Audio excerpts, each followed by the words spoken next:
Hello friends, മറ്റൊരു വീഡിയോയിലേക്ക് എല്ലാവർക്കും സ്വാഗതം. ഇന്നത്തെ ദിവസത്തിൻ്റെ പ്രത്യേകത എന്തെന്ന് എല്ലാവർക്കും അറിയാമോ? ഇന്നാണ് ടീച്ചേഴ്സ് ഡേ.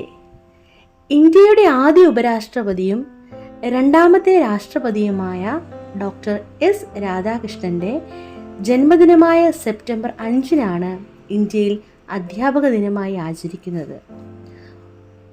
ദൈവശാസ്ത്രപരവും ധാർമ്മികവും പ്രബോധനപരവും സാമുദായികവും പ്രബുദ്ധവുമായ വിഷയങ്ങൾ ഉൾപ്പെടെ അദ്ദേഹം കാര്യമായ സംഭാവനകൾ നൽകിയിട്ടുണ്ട്. 1962 മുതലാണ് ഈ ദിനം അധ്യാപക ദിനമായി ഇന്ത്യയിൽ ആചരിക്കാൻ തുടങ്ങിയത്.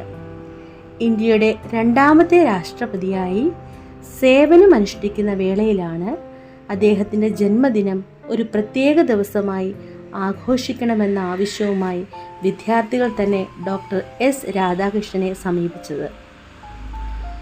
ഇതോടെയാണ് വിദ്യാർത്ഥികൾക്കായി എക്കാലവും ത്യാഗങ്ങൾ സഹിക്കുന്ന അധ്യാപകരെ ഓർക്കുന്ന ദിനമായി അത് ആഘോഷിക്കാൻ അദ്ദേഹം നിർദ്ദേശിച്ചത്. സെപ്റ്റംബർ 5 അധ്യാപക ദിനത്തിൽ രാജ്യമെമ്പാടും സ്കൂളുകളിൽ വിപുലമായ ആഘോഷങ്ങളാണ് സംഘടിപ്പിക്കാറുള്ളത്. അന്നേ ദിവസം അധ്യാപകരുടെ സഹനത്തെയും അവരുടെ കഴിവുകളെയും ഓർക്കാനും അവർ സമൂഹത്തിന് നൽകിയ സംഭാവനകൾ സ്മരിക്കാനും ഒട്ടുമിക്ക വിദ്യാലയങ്ങളും പരിപാടികൾ സംഘടിപ്പിച്ചു വരുന്നു. ഇന്ത്യയുടെ ആദ്യ ഉപരാഷ്ട്രപതിയും അതിലുപരി മികച്ചൊരു അധ്യാപകനും കൂടിയായ ഡോക്ടർ സർവേപ്പള്ളി രാധാകൃഷ്ണൻ എന്ന എസ് രാധാകൃഷ്ണൻ്റെ മഹത്തായ സേവനങ്ങളും നേട്ടങ്ങളും മാനിച്ചുകൊണ്ടാണ് അദ്ദേഹത്തിൻ്റെ ജന്മദിനമായ സെപ്റ്റംബർ 5 ഇന്ത്യയിൽ അധ്യാപക ദിനമായി ആചരിക്കാൻ തുടങ്ങിയത്. 1888 സെപ്റ്റംബർ 5 ജനിച്ച ഡോക്ടർ എസ് രാധാകൃഷ്ണൻ ഇന്ത്യയുടെ രാഷ്ട്രപതിയായും സേവനം അനുഷ്ഠിച്ചിരുന്നു. അതിനു പുറമെ ഒരു പണ്ഡിതനും തത്വചിന്തകനും ഭാരതരത്ന അവാർഡ് ജേതാവ് കൂടിയായിരുന്നു അദ്ദേഹം. ഒരു സാധാരണ തെലുങ്ക് ബ്രാഹ്മണ കുടുംബത്തിൽ നിന്നുള്ള അദ്ദേഹം തൻ്റെ മുഴുവൻ വിദ്യാഭ്യാസവും സ്കോളർഷിപ്പിലൂടെയാണ് പൂർത്തിയാക്കിയത്. ഫിലോസഫിയിൽ ബിരുദാനന്തര ബിരുദം നേടിയ അദ്ദേഹം 1917 the philosophy of Rabindranath Tagore എന്ന പുസ്തകം പ്രസിദ്ധീകരിക്കുകയും ചെയ്തിരുന്നു. 1931 മുതൽ 1936 വരെ ആന്ധ്ര സർവകലാശാലയുടെയും 1939 ബനാറസ് ഹിന്ദു സർവകലാശാലയുടെയും വൈസ് ചാൻസലറായി. തൻ്റെ ജീവിതത്തിലുടനീളം ഡോക്ടർ എസ് രാധാകൃഷ്ണൻ ഒരു മിടുക്കനായ വിദ്യാർത്ഥിയും അതിലേറെ പ്രിയപ്പെട്ട ഒരു അധ്യാപകനുമായിരുന്നു. 1962 ഇന്ത്യയുടെ രണ്ടാമത്തെ രാഷ്ട്രപതിയായി സേവനമനുഷ്ഠിക്കുന്ന വേളയിലാണ് അദ്ദേഹത്തിൻ്റെ ജന്മദിനം ഒരു പ്രത്യേക ദിവസമായി ആഘോഷിക്കണമെന്ന ആവശ്യവുമായി വിദ്യാർത്ഥികൾ അദ്ദേഹത്തെ സമീപിച്ചത്. സമൂഹത്തിന് അധ്യാപകർ നൽകുന്ന അമൂല്യമായ സംഭാവനകളെ അംഗീകരിച്ചുകൊണ്ട് സെപ്റ്റംബർ 5 അധ്യാപക ദിനമായി ആചരിക്കണമെന്നായിരുന്നു അദ്ദേഹത്തിൻ്റെ അഭ്യർത്ഥന.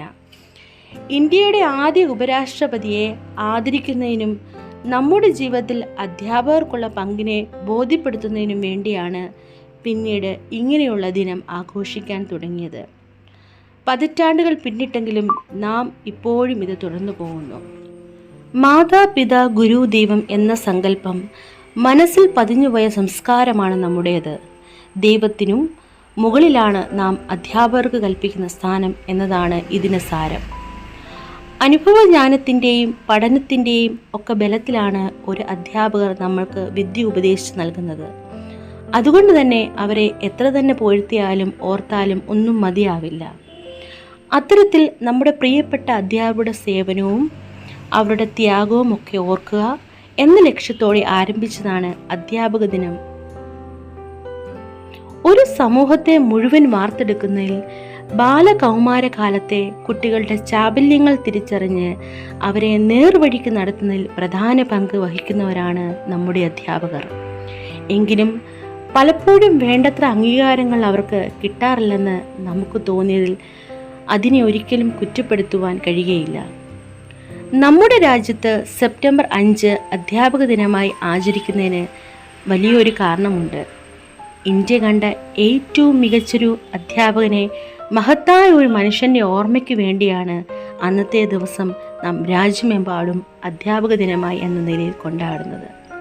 ഈ വീഡിയോ കണ്ടുകൊണ്ടിരിക്കുന്ന എല്ലാ അധ്യാപകർക്കും ഞങ്ങളുടെ ഹൃദയം നിറഞ്ഞ അധ്യാപക ദിനാശംസകൾ. Thank you.